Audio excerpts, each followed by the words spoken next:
What's going on, everyone, from LowKick MMA? My name is Dane Podolsky, and I'm joined with Carlos Hernandez. He is set to return to the UFC Octagon on June 17th when he takes on Dennis Bondar. Carlos, thank you so much for taking the time. No problem. Thanks for having me. First, man, just first off, how are you doing and how's training been going? Good. Everything's good. Can't complain. We're right in the thick of training camp. We're about a little less than 3 weeks out, so just ready to go, fine tuning everything, and ready to go. How'd the fight with Dennis Bondar come together? Have you gone to watch the footage on him, and what do you think gives you the advantage over him? No, we kind of put in a timeline with the matchmakers, and that's the name they gave us, and we're like, all right, let's roll with it. So no, I personally think I'm better than them everywhere, so I'm just kind of gotta go out there and um, perform to the ability that I know that I'm capable of, and should be a fine night. But it's a fight game; anything can happen. So kind of be ready for everything. And heading in your last fight against Nascimento, you had been on a long 11-month layoff. This time you're getting back in there. It's only been 5 months since your last fight. Do you feel like the fact that you're being more active this year, do you feel like that plays to your advantage? Yeah. Before the whole pandemic stuff, and given it was the smaller scenes, right? So, some of the fights weren't you weren't taking as much damage and stuff, and there wasn't as much I don't know, maybe pressure with it. So just kind of like getting back into like a rhythm and a groove of fighting constantly. Yeah, I think it is an advantage. It kind of keeps, I don't know, it keeps the fight feelings easier to control, or I don't know, you just kind of get more accustomed to it again. So yeah, that was the plan last year, right? But kind of injury kind of sidelined us after that debut. So um yeah, luckily the last fight didn't go our way, but no damage really taken. So yeah, we're able to hop back in there relatively quick again. If all goes well, you come out of this one uninjured. How busy would you like to be in 2023, and what are your goals for the end of the year? Yeah, so just keep staying busy like we hit on earlier. For sure, one more. Assuming everything goes well, like health wise, for sure, one more time you'll see me in there this year. Ideally, I'd like personally would like to, but you kind of have to see how the matches, or yeah, the rest of the matches in the division play out, and like kind of who they offer and what kind of path we're gonna take. But yeah, ideally, in an ideal world, 2 times, but for sure one more after this. We're like at the halfway year mark, so yeah, for sure one. And including your contender series fight, this marks your fourth straight fight at that UFC Apex. Is that place starting to feel like home for you, or are you trying to get back in front of the fans? Yeah, no, that's what people keep asking me. Because at first they didn't announce where the this fight card was going to be at. It had a TBA when we signed.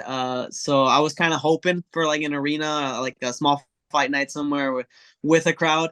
Because yeah, it's kind of, I mean, it's cool, right? It's a cool experience. You're still in the UFC and stuff, but yeah, ideally, you'd like to be in front of a crowd again so that like my family and friends can come. They haven't been to one of my fights since just before the pandemic in February of 2020. So it'd be great to just fight in front of them again, and just like for my parents too, because this was like getting to the UFC. A lot of it had to do with like their help and support from the start. So just to have to or be able to get them there to a fight finally would be awesome. So I mean, we'll just go out and put on a good show this next one, and hopefully get in front of that crowd for whenever the next one is this year. And you're training at VFS Academy. How has that helped you, and who would be your main training partners to this fight? It's been good. It's a small group or a small gym compared to like all these other ones or all these other, I guess, top guys in each division.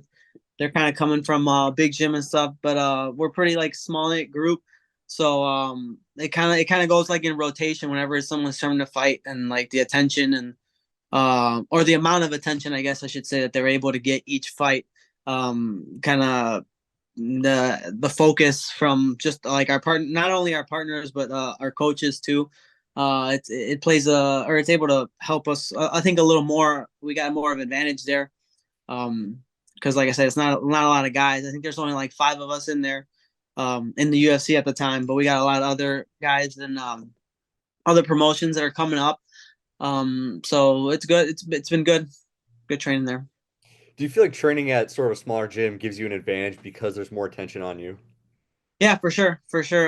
There's not as many, um, I don't know how to, like high level fights, I guess, at one time that our coaches have to worry about. It's kind of spread out most times.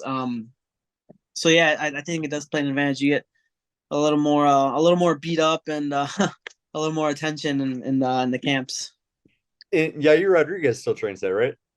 Yeah, but currently Yair's in Mexico City. So he's training in Mexico City right now. Got it. Um, Does seeing, one of your teammates win, he just won the interim belt, he's fighting for the title, just seeing one of your teammates win a championship like that, does that kind of raise the morale for the rest of the gym? yeah, it's super motivating. I mean, Juliana had the belt too. Juliana's training with us. Bilal's on the verge of getting the belt too. So it's not really that hard to find motivation walking into the gym. You kind of in and see the pictures on the wall, the belt on the wall, and Yair's doing his thing, and he's about to go and capture the actual title here. So it's not hard to find motivation going into the through the doors of the gym there. Sounds like you have your pick, but I was going to ask you, who do you think wins that fight, Yair or Volkanovski? Yeah, it's gonna be a barn. It's gonna be a fun fight. I think it's gonna be a great fight for the fans to watch. But uh, dude, it's Yair's got so many weapons he can hit you with. It's hard. I think it's hard for anybody to stay on the feet with him and beat him there. And we know Volk likes to strike, so um, yeah, I think it'll be a barn burner. But I got Yair on it. And then looking at your own division, Brandon Moreno is also fighting. He defends against Alexandre Pantosia. How do you see that one playing out? It's tricky, right? Because Pantosia's well, I guess officially only up on him one, but you got the Ultimate Fighter one too, that he just beat him. But I don't know. Both guys are they on a tear since the last time they fought. Brandon's got the belt, and obviously he's been doing great. So I don't know. I think that's really a toss up. It'll probably come down to game who can implement their game plan better. Probably that night who's better that night. I don't know. It'll be a lot of factors, but yeah, it's kind of hard to pick a Mhm. specific one or confidently, that I think will take it. But that's another one that should be real interesting. I think the fans are in for a treat that card on Fight Week, International Fight Week. And I gotta ask, because just going through your Instagram, I know you're a big Chicago fan. How about the White Sox? Not the best start to the season. No, dude, it's so bad. So I mean, it's funny because I was looking at their division a day or two ago, and I mean, we're like terrible, but it's only 6 7 games back, so hopefully they start figuring out before the break here. But yeah, that first month was just so bad, dude. It was tough to watch.